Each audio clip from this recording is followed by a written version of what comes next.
दोस्तों जय हिंद। मैं हूं रवि शुक्ला और आप देख रहे हैं the new Bharat. The new Bharat के तहत आज विशिष्ट रूप से एक अति विशिष्ट मेहमान हमारे साथ हैं जो इस वक्त छत्तीसगढ़ के भीतर चर्चा का विषय बने हुए हैं। एक निजी पत्रिका में उन्होंने बजट पर अपनी राय रखी, एक निजी अखबार में उन्होंने बजट पर अपनी राय रखी और बजट को लेकर के क्या सोचते हैं एक युवाओं के नेतृत्वकर्ता, युवाओं के साथ हमेशा संवाद में रहने वाले और छत्तीसगढ़ के पूर्व मुख्यमंत्री स्वर्गीय अजीत जोगी जी के बेटे अमित जोगी जी। आइए सीधे सीधे जुड़ते हैं अमित जोगी जी से। अमित जी, सबसे पहले द न्यू भारत के टीएनबी संवाद में आपका स्वागत है। अमित जी, आवाज नहीं पहुंच रही है मेरे पास। अमित जी, आवाज।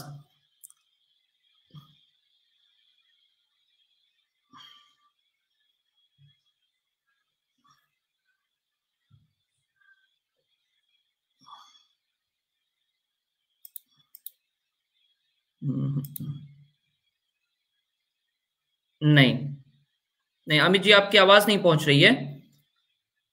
एक नहीं, आपकी आवाज नहीं आ रही है।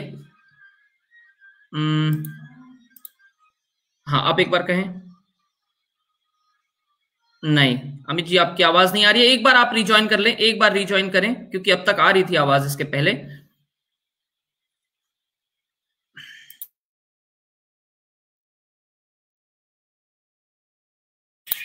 दोस्तों, आज हमारे साथ में आदरणीय अमित जोगी जी जुड़ रहे हैं। अमित जोगी जी का इस वक्त छत्तीसगढ़ की राजनीति में एक सक्रियता के साथ में योगदान दिखाई दे रहा है।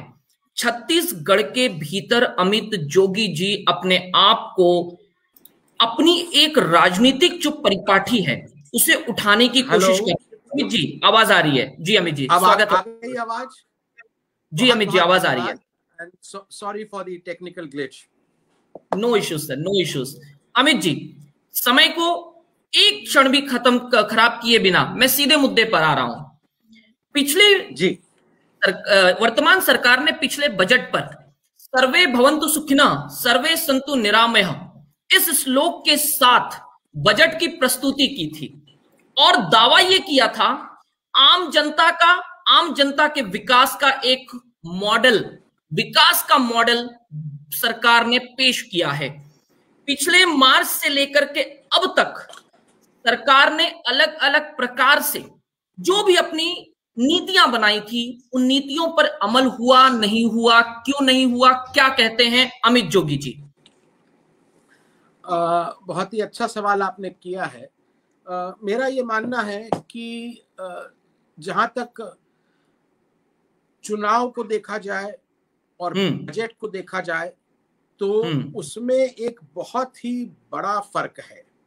जहां चुनाव केवल सरकारें बदल सकते हैं, बजट में वो क्षमता है कि लोगों के जीवन में वास्तविक अंतर लेके आए। छत्तीसगढ़ की जनता ने इस सरकार को, माननीय श्री भूपेश बघेल जी की सरकार को, एक ऐतिहासिक जनादेश दिया। 90 में से आज 70 विधायक उनके दल के हैं। मैं समझता हूं कि दिल्ली के श्री केजरीवाल जी को छोड़ दें तो इस प्रकार का बहुमत और कहीं नहीं है। अब ये बहुमत उन्होंने माननीय मुख्यमंत्री जी के चेहरे को देखकर नहीं दिया और ना ही किसी दल को दिया। मेरा ये मानना है कि छत्तीसगढ़ ने ये ऐतिहासिक जनादेश कांग्रेस पार्टी को, भूपेश सरकार को, उनके जन घोषणा पत्र को देखकर दिया। और जन घोषणा पत्र में कांग्रेस पार्टी ने कहा था कि हम बदलाव लेके आएंगे, लेकिन पिछले 2 सालों में यह देखने को मिला कि एक शानदार शुरुआत करने के बाद जब मुख्यमंत्री जी ने पद की शपथ ली, उन्होंने तत्काल किसानों को 2500 रुपया समर्थन मूल्य दिया। उन्होंने जो किसानों का अल्पकालीन कर्जा था उसको माफ करने की घोषणा भी कर दी। एक बहुत ही सुंदर और शानदार शुरुआत करी थी।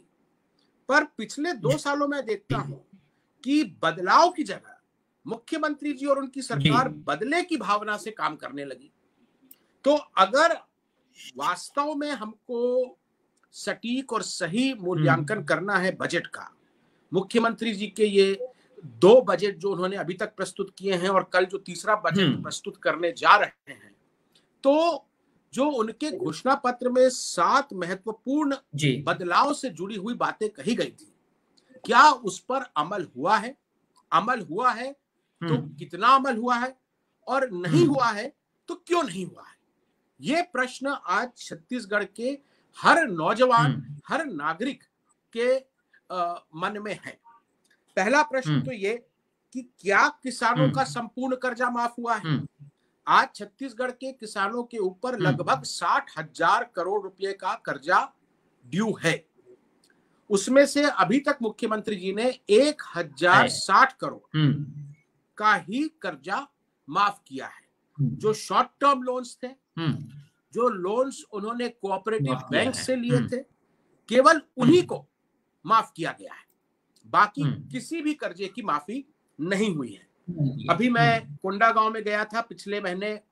एक हमारे किसान भाई हैं धनीराम जी, उनका कर्जा तो माफ नहीं हुआ, लेकिन कर्जा चुकाने का नोटिस उनको मिल गया और उससे वो व्यथित होके, हताश होकर उन्होंने खुदकुशी कर ली। अभी परसों ही विधानसभा सत्र में जब सरकार से पूछा गया कि आपके 2 वर्ष के कार्यकाल में कितने किसानों ने खुदकुशी करी है, तो उन्होंने जो जवाब दिया है, उनके कृषि मंत्री श्री रविंद्र चौबे जी ने जो जवाब दिया है, विधानसभा के पटल पे रखा है कि पिछले 2 वर्षों में 493 किसानों ने खुदकुशी करी है, आत्महत्या करी है।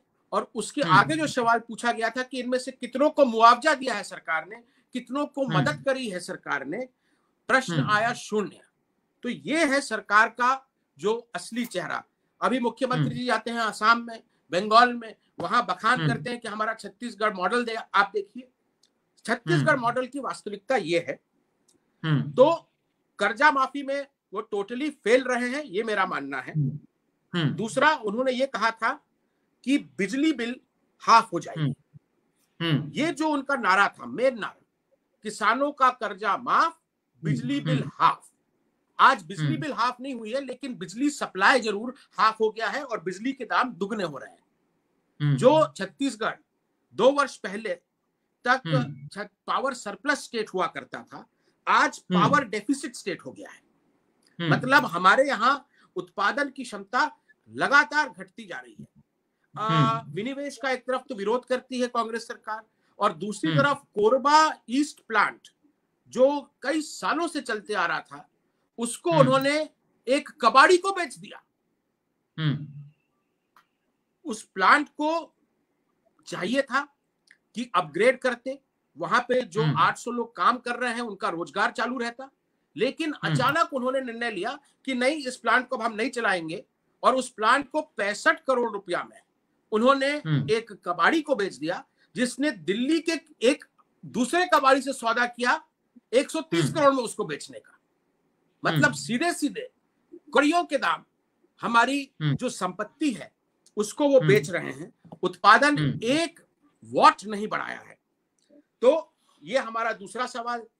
तीसरा सवाल ये है कि क्या किसानों को 2500 रुपया धान का समर्थन मूल्य मिल रहा है, जो उन्होंने वादा किया था? शुरू में दिया, 2018 में दिया, 2019 की अभी भी किश्तें बाकी हैं। छत्तीसगढ़ पूरे देश में शायद एक ऐसा एकमात्र प्रदेश है जहां समर्थन मूल्य भी किसानों को किश्तों में मिलता है। ये 4 किश्तों में देना था, अभी तक 3 ही किश्त हो पाई है 2019 की फसल की। और जहां तक 2020 की बात है, तो पूरी तरह से मुख्यमंत्री जी ने बोनस देने का टिकरा, समर्थन मूल्य देने का टिकरा केंद्र सरकार के सिर पे फोड़ दिया कि भाई ये देंगे, अगर ये नहीं दे पाएंगे तो मैं नहीं दे पाऊंगा। मतलब सीधे सीधे उन्होंने यू टर्न लिया है इस मामले में। ये एक बहुत बड़ा विश्वासघात किसानों के साथ हुआ है, खासकर कोरोना काल में, जब उनके पास आय के कोई और दूसरे स्रोत नहीं थे। एक बहुत आर्थिक मंदी और आर्थिक संकट के दौर से हमारे किसान गुजर रहे थे। ऐसे समय में उनको एक हाथ से उनका धान खरीदना था और दूसरे हाथ से उनको 2500 रुपया समर्थन मूल्य देना था।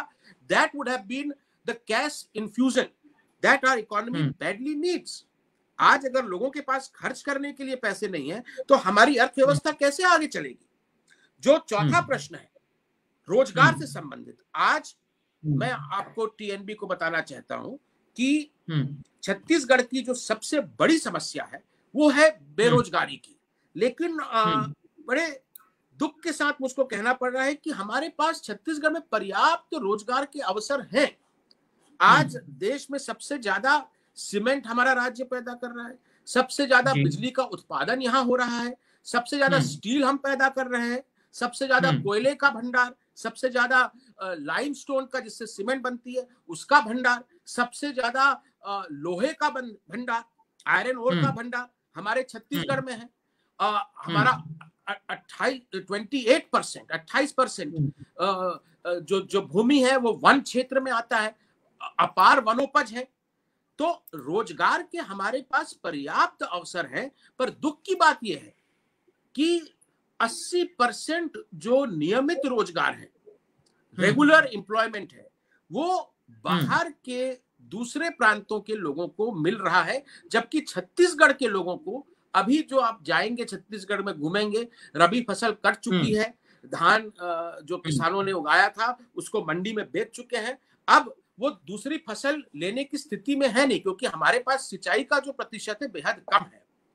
पानी और नदियां पर्याप्त है पर सिंचाई का प्रतिशत बहुत कम है, और इसीलिए उनको लाखों की संख्या में बाहर काम की तलाश में पलायन करना पड़ता है।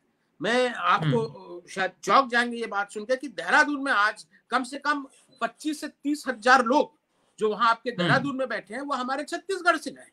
जो लेबर है आपका वो यहां से जा रहा है, इसलिए जा रहा है क्योंकि यहां पर उनको रोजगार के पर्याप्त अवसर नहीं मिल रहे हैं, जबकि यहाँ पर पर्याप्त अवसर उपलब्ध है। ये आउटसोर्सिंग की जो नीति अपनाई है सरकार ने, पिछली सरकार ने भी अपनाई थी और ये उसी रास्ते पर चल रहा है।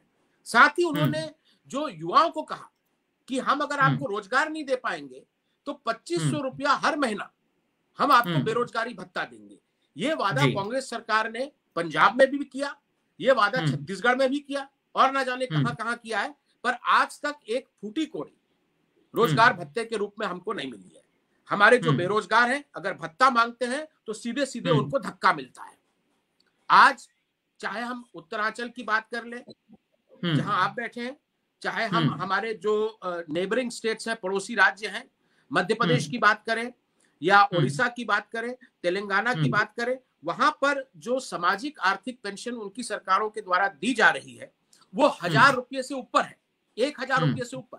इन्होंने कहा था कि हम अगर सरकार में आते हैं तो हम 1500 रुपया हर महीने पेंशन देंगे। आज तक जो 15 साल पहले पेंशन थी 350 रुपया, वही हमारे गरीबों को सरकार दे पा रही है, और वो भी 4 महीने बाद, 5 महीने बाद। तो उसमें भी वो टोटली फेल है।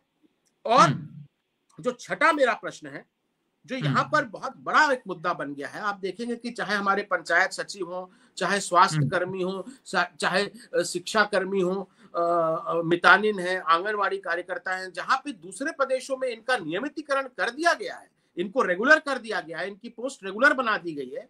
हमारे मुख्यमंत्री जी ने अपने जन घोषणा पत्र में कहा था कि मैं सबका 10 दिन के भीतर नियमितीकरण कर दूंगा। उनकी जो पार्टी की राष्ट्रीय महासचिव हैं श्रीमती प्रियंका गांधी जी, वो उत्तर प्रदेश में मोदी और योगी सरकार के खिलाफ आंदोलन चला रही हैं और ये आवाज लगा रही हैं, ये नारा दे रही हैं कि हमको संविदा नहीं सम्मान चाहिए। पर जहां तक छत्तीसगढ़ की बात है, जहां उनकी खुद के पार्टी के मुख्यमंत्री बैठे, एक ही राज्य तो अब बचा है जहां उनकी एक स्थिर सरकार दिखती है, तो वहां पर वहां के लोगों के लिए क्या उनको सम्मान नहीं चाहिए? क्या उनके लिए संविदाएं भर्तियां होंगी? आज तक 2 साल हो गए हैं, नियमित कोई भी भर्ती नहीं की गई है। पूरी की पूरी संविदा में भर्ती की जाती है, जब चाहे सरकार उनको निकाल देगी। और मेरा जो आखिरी प्रश्न है और जो बजट से संबंधित मेरे मेन पॉइंट से संबंधित प्रश्न है कि क्या प्रदेश में शराबबंदी लागू हुई है? मुख्यमंत्री जी ने, उनके पार्टी के शीर्ष नेताओं ने राजीव भवन में अपने हथेली में गंगा जल लेके कसम खाई थी कि जिस समय हमारी सरकार बनेगी उस समय प्रदेश में जितनी भी शराब दुकानें हैं उसमें ताले लग जाएंगे, प्रदेश में पूर्ण शराबबंदी लागू हो जाएगी जी। पर बेहद अफसोस की बात है कि 2 साल में शराब की खपत दुगनी हो गई है। एक शराब की दुकान पे ताला नहीं लगा, उल्टा शराब बंदी के नाम पर हमारे पूरे प्रदेश को शराब मंडी बना दिया गया है। आज आपको ताजुब होगा ये जानकर कि उत्तर प्रदेश 25 करोड़ की आबादी वाला राज्य, तमिलनाडु 10.5 करोड़ की आबादी वाला राज्य, उन सब से छत्तीसगढ़ एक मामले में आगे है। पूरे देश में नंबर 1 होने का गौरव हमको मिल गया है, वो है शराब बिक्री में। ये बहुत ही शर्मनाक स्थिति है हमारे प्रदेश के लिए। और मैं इसी पॉइंट पर जो आपने कहा कि क्यों मैं लेख लिख रहा हूं, क्यों मैं इस पे चर्चा कर रहा हूं, मेरा ये मानना है और ये बात मैं बिल्कुल तथ्यों और आंकड़ों के साथ कह रहा हूं कि छत्तीसगढ़ की पूरी अर्थव्यवस्था शराब की गुलाम बन गई है। जितनी निर्भरता छत्तीसगढ़ सरकार की शराब की बिक्री के आबकारी शुल्क पर है, उतनी निर्भरता किसी अन्य राज्य की नहीं है। राज्य का जो बजट होता है, मैं बड़ा संक्षिप्त में बताना चाहता हूँ, उसमें जो सबसे एक जो मेन राजस्व के स्रोत रहते हैं,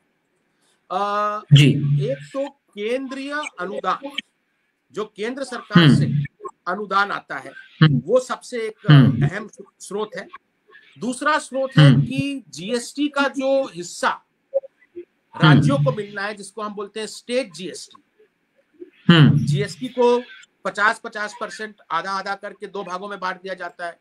एक सेंट्रल जीएसटी रहता है जो केंद्र सरकार के खजाने में जाता है, और जो बाकी 50% है वो राज्यों को उनके खजाने में एसजीएसटी के रूप में मिलता है। ये दूसरा राजस्व का स्रोत है।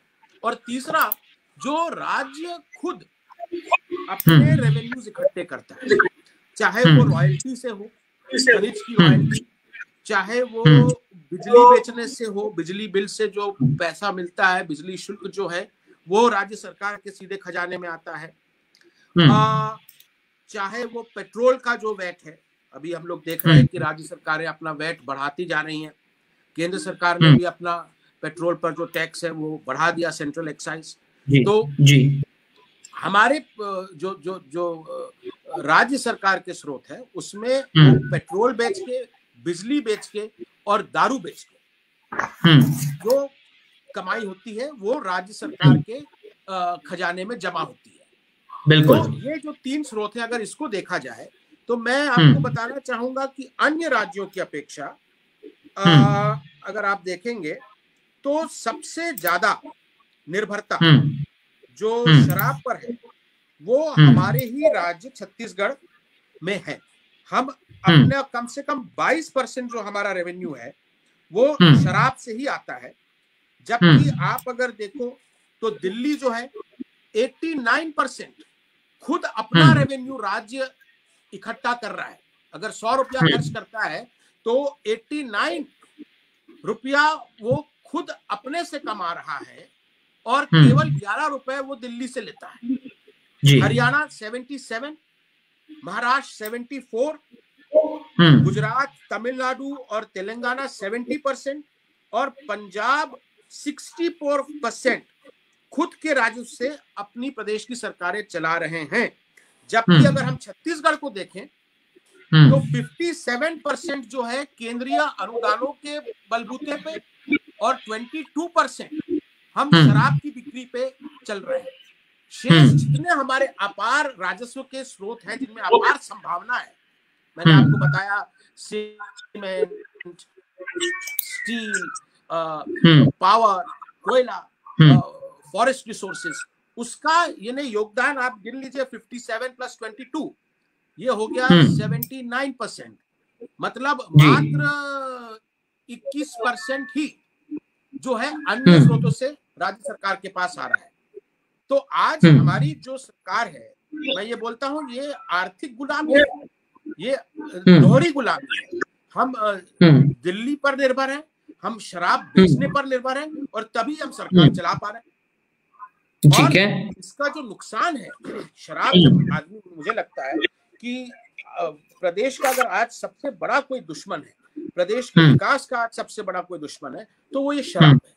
आज सबसे ज्यादा शराब की अल्कोहलिक प्रिवेलेंस रेट जिसको बोला जाता है, all India institute of medical sciences के अंतर्गत ये एक सर्वे किया गया जिसमें राज्यों का अल्कोहल प्रिवेलेंस रेट नापा गया।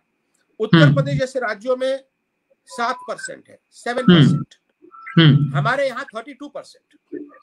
मतलब 100 में से 32 लोग शराब पीने के आदतन हो चुके हैं। ठीक है। पूरे परिवारों को बर्बाद कर रहा है।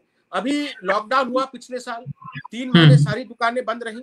आप देखेंगे कि छत्तीसगढ़ में जो क्राइम रेट है वो ऑलमोस्ट 0 हो गया। तो जितने भी क्राइम्स होते हैं, खासकर मेट्रोज में, जो बड़े शहर हैं, छोटे कस्बे हैं, वहां वही क्राइम्स होते हैं जहां शराब की दुकानें। मुख्यमंत्री के क्षेत्र में यानी अमित जी, किसानों के संपूर्ण कर्जे, बिजली माफ होने, 2,500 प्रति क्विंटल धान का मूल्य, और शराब पर आकर के अमित जोगी जी इस बजट को संक्षिप्त कर देते हैं क्या इसके अलावा अमित जोगी जी को ये नहीं दिखता कि 1,29,07 करोड़ का बजट सरकार ने पेश किया, और सरकार के पास में मौके हैं, अभी और 3 साल हैं काम करने के लिए। अमित जोगी जी की नजर में केवल कुछ ही मुद्दे क्यों दिखाई देते हैं? उनकी और अपेक्षाएं बढ़ती क्यों नहीं है? मेरी जो चिंता का मेन विषय है कि जो आपने बोला अभी 1 लाख कितने हजार, पिछले साल 1,20,000 करोड़ था, पर 1,20,000 करोड़ में जब 59% केंद्र सरकार केंद्रीय अनुदानों से आ रहा है, 22% जो वो पैसा है वो शराब की बिक्री से आ रहा है, तो मैं ये समझता हूं कि बिल्कुल ही ठीक नहीं है। ये पैसा आ कहां से रहा है ये भी तो देखना है। करेक्ट। हम लोग आत्मनिर्भर छत्तीसगढ़ की बात कर रहे हैं, ये सरकार आत्मनिर्भर छत्तीसगढ़ की बात कर रहा है। अगर आज केंद्र सरकार पैसा देना बंद कर दे, आज अगर सरकार शराब से कमाई जो हो रही है उसका पैसा अपने खजाने में लेना बंद कर दे, तो सड़क पे आ जाएगी सरकार। तो क्या पूरी सरकार, हम लोग एक वेलफेयर स्टेट है, क्या वेलफेयर स्टेट दारू बेच के चलेगा? कि हम लोगों को दारू पिलाएं, उससे जो कमाई हो रही है उससे सरकार चलाए? ये कितना वाजिब है? तो मैं तो टोटलिटी में देख रहा हूं, ये जो बजट है इतना भारी भरकम बजट है, और इसका उपयोग किस चीज में हो रहा है? बड़े दुख की बात है। इस साल केंद्र सरकार ने मना किया कि भाई हम आपका चावल समर्थन मूल्य में नहीं लेंगे, और इसलिए नहीं लेंगे क्योंकि आप बोनस दे रहे हैं।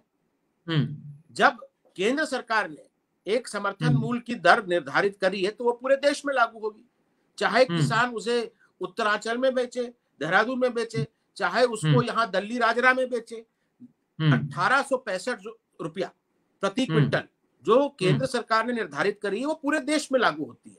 पर अगर यहाँ की सरकार, केंद्र सरकार का यह कहना है कि अगर छत्तीसगढ़ सरकार 2500 देने लगेगी तो कोई किसान, उड़ीसा वाला खासकर, या झारखंड वाला, या मध्य प्रदेश वाला, अपना धान वहां की मंडियों को क्यों बेचेगा?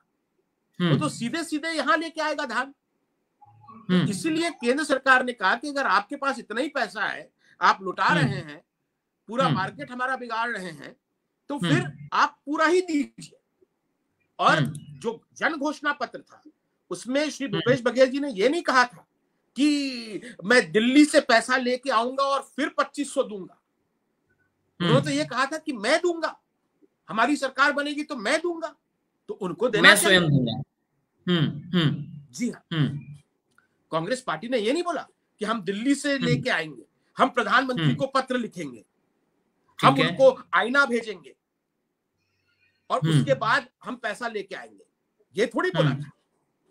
जो उन्होंने वादा किया है, नैतिक जवाबदारी उनकी बनती है कि उसको पूरा करें। ठीक है अमित जी, ये समझाएं कि आपने जितना भी जो भी लेख अलग अलग जगहों पे लिखे हैं, आपकी जो चिंता है इस पूरे बजट को लेकर के, आपने खुद बोला कि बदलाव की गाड़ी जो है वो बदले की राजनीति पर आ गई है। कहीं अमित जी भी विपक्ष में बैठे हैं, मौका नहीं मिला, उपचुनाव भी नहीं हुआ, तो कहीं इस चक्कर में सिर्फ बजट पे टारगेट किया जा रहा है, या अमित जी को इस बजट में कोई अच्छाई भी दिखाई देती है? आने वाले वर्ष के बजट से आपकी क्या अपेक्षाएं हैं, क्या अच्छाई दिखाई देती है? अच्छाई देखिए, जैसे मैंने कहा, पोटेंशियल बहुत है हमारे राज्य में। पोटेंशियल, छत्तीसगढ़ महतारी हम लोग अपने राज्य को केवल एक एब्स्ट्रैक्ट एंटिटी के रूप में नहीं देखते हैं कि ये एक भौगोलिक और राजनीतिक खंड है। हम इसको अपनी माँ के रूप में देखते हैं। छत्तीसगढ़ महतारी, मदर छत्तीसगढ़, उन्होंने बहुत कुछ हमको दिया है। दुनिया की, मैं मानता हूं, सबसे अमीर धरती हमारी छत्तीसगढ़ है।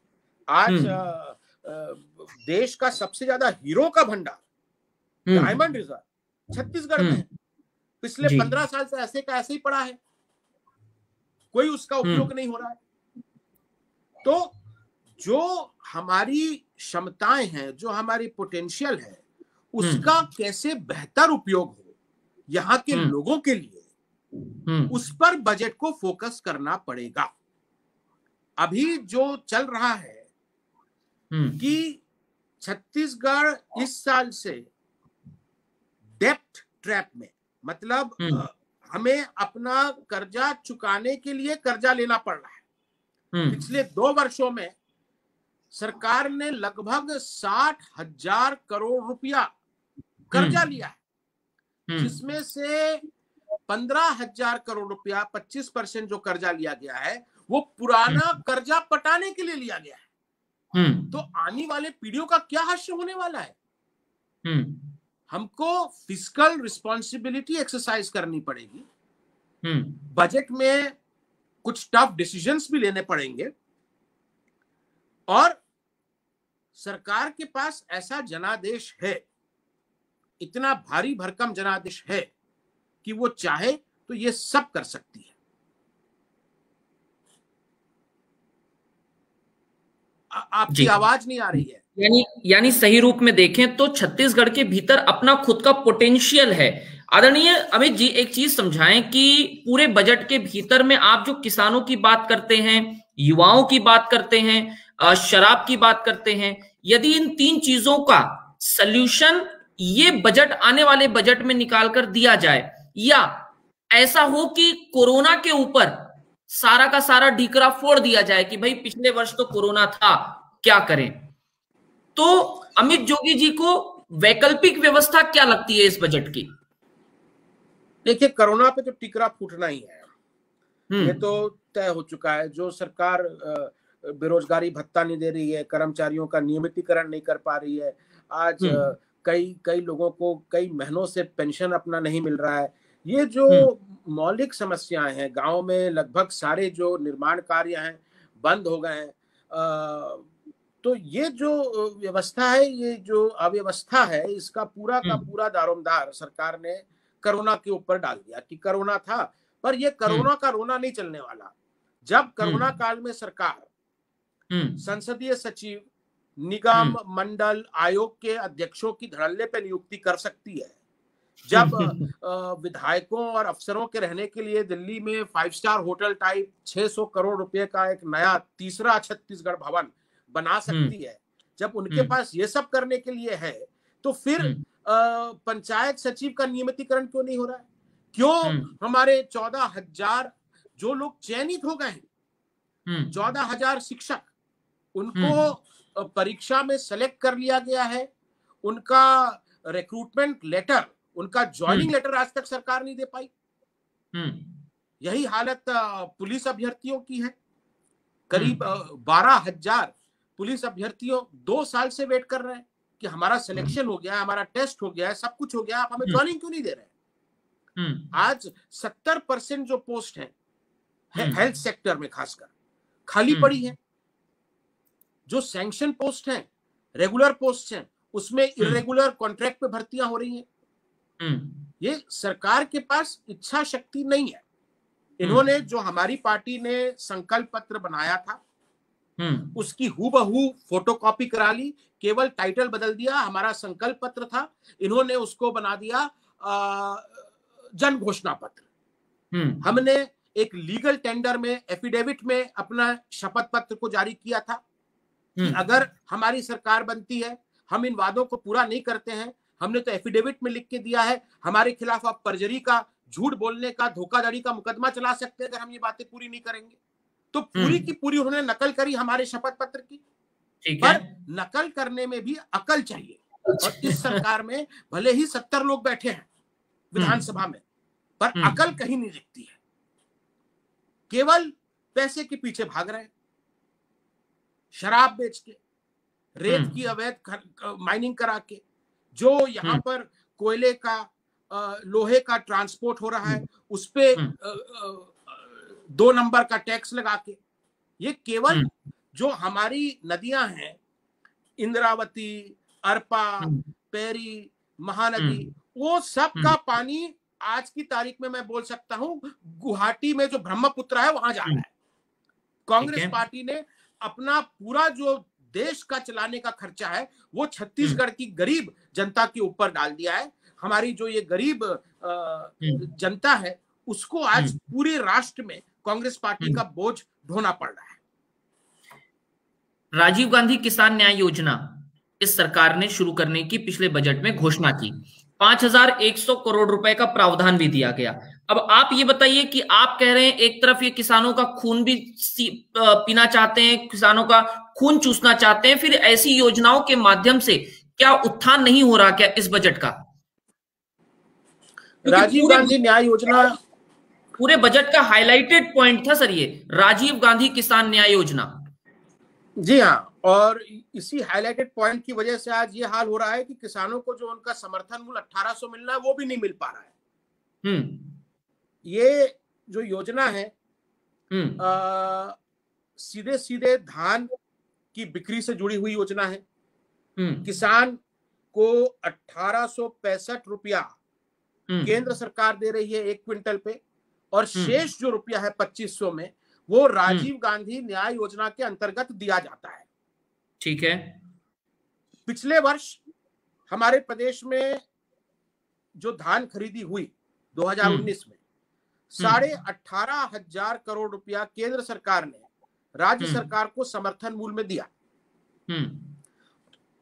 राज्य सरकार को जो 2500 का 700 कुछ बचता है, 1800 तो दिल्ली से आ गया, जो 700 इनको देना था उसको इन्होंने राजीव गांधी किसान न्याय योजना के अंतर्गत देने की बात कही।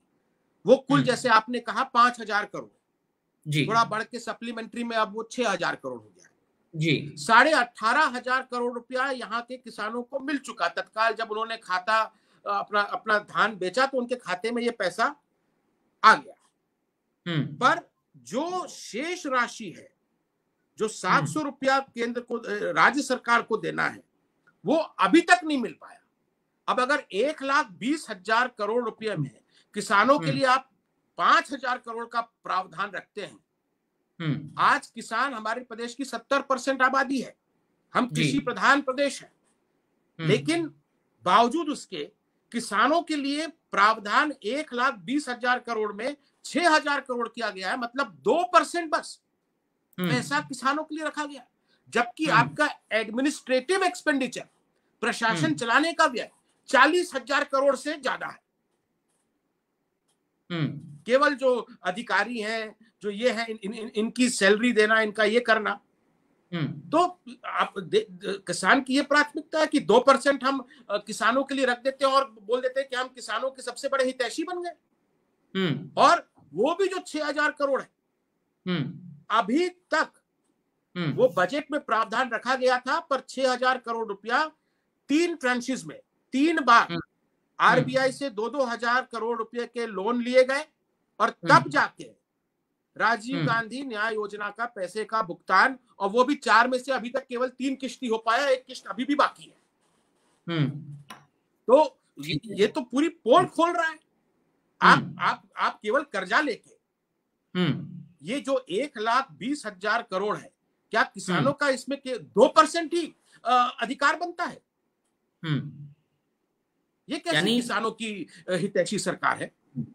यानी सही रूप में देखें तो आदरणीय अमित जोगी जी, इस बात को नहीं मानते कि किसी भी प्रकार से ये सरकार जो है वो किसानों के पक्ष में या किसानों के पक्ष में आकर काम करने को तैयार है या मन बना करके आई है। अमित जी, द्वितीय अंतिम सवाल लूंगा। आपके जो भी आपने लेख लिखे हैं अलग अलग अखबारों और पत्रिकाओं में, सभी का एक समरी, एक सार सिर्फ ये निकल करके आता है कि अमित जोगी जी को सबसे ज्यादा चिंता शराब की है। 82,50,000 परिवार रोज शराब पीकर छत्तीसगढ़ को खराब बर्बाद कर रहे हैं, ऐसा अमित जोगी जी का दावा है। अमित जी, क्या अमित जोगी जी के माध्यम से इस पूरे बजट को ध्यान में रखते हुए कोई ऐसी पहल, कोई ऐसी पेशकश प्रदेश के उत्थान के लिए नहीं की गई या करी जाएगी भविष्य में कि शराब के प्रति लोगों का रवैया बदले, एटीट्यूड बदले? किस तरह से आप शराब को जितना हाईलाइट करने की कोशिश कर रहे हैं, सरकार क्यों नहीं करती है? सरकार ने तो इसी बुनियाद पर तो सरकार बनी है। जो जन घोषणा पत्र का पॉइंट नंबर 1 है वो तो शराबबंदी लागू करने की बात कही थी जी, और प्रदेश के लोगों ने उस बात पर अपनी अभूतपूर्व सहमति दिखाई। सभी वर्गों के लोगों ने कांग्रेस पार्टी को वोट दिया, तभी तो 70 विधायक आए हैं। उनका मैंडेट था, उनका जनादेश था, जनता का ये आदेश था इस सरकार को कि आपने जो बात कही है अपने जन घोषणा पत्र में उसको पूरा करिए। ठीक है। ये नहीं कहा था कि आप हर साल जो 22,000 करोड़ रुपए की शराब डॉक्टर रमन सिंह बेचते थे अब उसको 30,000 करोड़ कर दिया।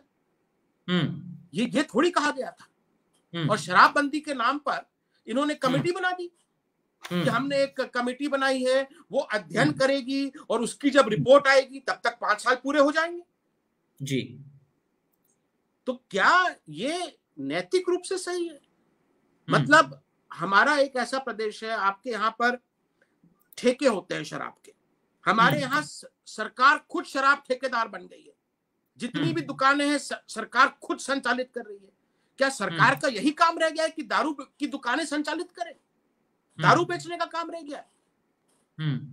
ये तो यानी पहला प्रदेश है जिसमें शराब बेचना शासकीय कार्य की परिधि में आता है।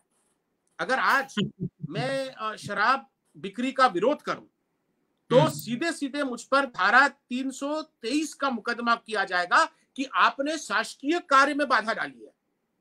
अरे गवर्नमेंट का ये काम है शराब बेचना। और जब इन्होंने खुद कहा था कि हम आते ही शराब दुकानों में ताला लगा देंगे, इन्होंने ये तो नहीं कहा था कि हम ये समिति बनाएंगे और वो समिति बनाएगी और वो अध्ययन करेगी और फिर रिपोर्ट होगी और फिर उसके बाद हम सोचेंगे। ये तो सीधे सीधे जनता के साथ धोखाधड़ी की है इन्होंने। बोनस के नाम पर किसानों को धोखा दिया, किसानों को ठगा। इन्होंने बेरोजगारी भत्ता और रोजगार के नाम पर नौजवानों को ठगा। इन्होंने शराबबंदी के नाम पर हमारी माताओं और बहनों, महिलाओं को ठगा। सबसे ज्यादा अगर शराब से कोई खफा है, सबसे ज्यादा शराब से कोई पीड़ित है तो हमारे प्रदेश की महिलाएं हैं, who constitute almost 60% of our population। तो इन्होंने केवल ठगने का काम किया है। महिलाओं को ठगा है, नौजवानों को ठगा है, किसानों को ठगा है। और इसलिए मैं अब ये मानता हूं कि ये भूपेश बघेल की नहीं, ये तो ठगेश बघेल की सरकार चल रही है। यानी सही रूप में देखें तो अमित जोगी जी का मानना यह है कि किसानों के साथ अन्याय हुआ है, बिजली बिल के साथ अन्याय, युवाओं के साथ अन्याय, और सबसे ज्यादा अन्याय जो हुआ है संविदा कर्मचारियों के साथ में, ऐसा इनका मानना है। और साथ में एक निजी अखबार में अमित जोगी जी आपने ये लिखा जी, ये प्रश्न नहीं है, बस मैं पढ़ करके दिखाना चाहता हूं कि अभी भी समय है। मुख्यमंत्री जी को तय करना होगा, मुख्यमंत्री जी को तय करना होगा कि 2.5 करोड़ लोगों के इस जीवन बदलने की क्षमता रखने वाले बजट में प्रदेश के 2.5 करोड़ लोगों के बारे में सोचें। यही सोच करके सर उन्होंने पिछली बार सर्वे भवन्तु सुखिना सर्वे भवन्तु निरामया वाला श्लोक बोला था। इस बार आपको क्या लगता है कि कौन से श्लोक के साथ अमित जोगी जी की नजर में भूपेश बघेल जी शुरुआत करेंगे? कौन सा श्लोक होगा जिसके साथ वो प्रदेश को आकर्षित करेंगे? ये तो एक तरफ बदलाव की बात करते हैं, पर देखा जाए तो जिस रास्ते पर डॉक्टर रमन सिंह जी चल रहे थे, 15 साल के बाद 15 सीटों पर जनता उनको ले आई, उसी रास्ते पर ये भी चली रहे हैं। और बदलाव की कोई कहीं दिख नहीं रहा है। नरेंद्र मोदी जी ने वहां आत्मनिर्भर भारत का नारा दिया है, तो उसकी फोटोकॉपी करके वो ये आत्मनिर्भर छत्तीसगढ़ की बात कल कहेंगे। और यानी आत्मनिर्भरता का जो ये ढोल पीट रहा है उसका मैंने आपके सामने रख दिया है कि ये कैसी आत्मनिर्भरता, जब 60%, 59% हमारा जो बजट है वो केंद्र सरकार दे रही है, जो 22% है आप लोगों को दारू पिला के ले रहे हो, और केवल बाकी जितने भी अपार छत्तीसगढ़ के स्रोत हैं, जो अपार क्षमताएं हैं, उसका आप मात्र 19%, 20% ही इस्तेमाल कर पा रहे हैं। ये तो सीधे सीधे जनता के साथ और छत्तीसगढ़ महतारी के साथ आप अन्याय कर रहे हैं। चलिए, बहुत शुक्रिया। आदरणीय अमित जोगी जी आज हमारे साथ थे। आदरणीय अमित जी ने छत्तीसगढ़ के बजट की अपेक्षाएं और चुनौतियों पर पिछले एक हफ्ते में लेख लिख करके लोगों को जागरूक करके, मेरी जानकारी में है कि मीटिंग और आदि चीजें करके भी लोगों तक इस बात को पहुंचाने की कोशिश की है कि सही रूप में किस तरह से बजट होना चाहिए। मेरे पास में ये प्रतियां हैं, आप देख रहे होंगे। आदरणीय अमित जी ने इस लेख में पूरा छत्तीसगढ़ का बजट को संक्षिप्त रूप में इस तरीके से प्रस्तुत किया है कि एक आम भाषा में आम व्यक्ति भी समझ सकता है।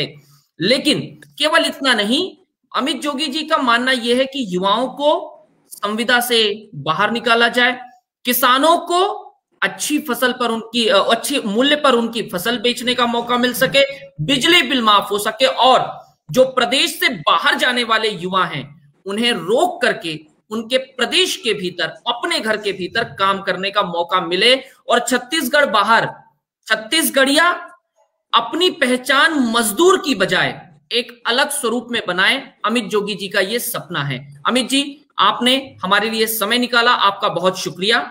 आज की चर्चा को यहीं पर रोकते हैं और उम्मीद करते हैं कि आपकी नजर में किस प्रकार का बजट आप चाहते हैं। कल भूपेश बघेल जी, जिन्हें आपने अलग नाम लेकर के पुकारा, शराबबंदी को शराब मंडी कहकर के पुकार दिया, ये सारी चीजें कल ना देखने मिले। आज की रात वो भी ना सोए चैन से, क्योंकि प्रदेश की कई सारी ऐसी व्यवस्थाएं हैं जो कल के लिए इंतजार कर रही हैं, क्योंकि एक बड़े परिवर्तन की जरूरत है। एक आपातकाल के बाद, पूरा वर्ष आपातकाल में चला गया, महामारी में हम लोग महामारी से पार आने की तैयारी पर है, मुंह पे खड़े हैं, लेकिन प्रदेश को कुछ अच्छा चाहिए। अमित जी, बहुत शुक्रिया। चर्चा को यहीं रोक रहा हूं, आपने समय दिया, इससे तो आपका बहुत बहुत आभार व्यक्त करता हूं। धन्यवाद। जय हिंद। बहुत बहुत बहुत बहुत धन्यवाद। Thank you. Thank you sir.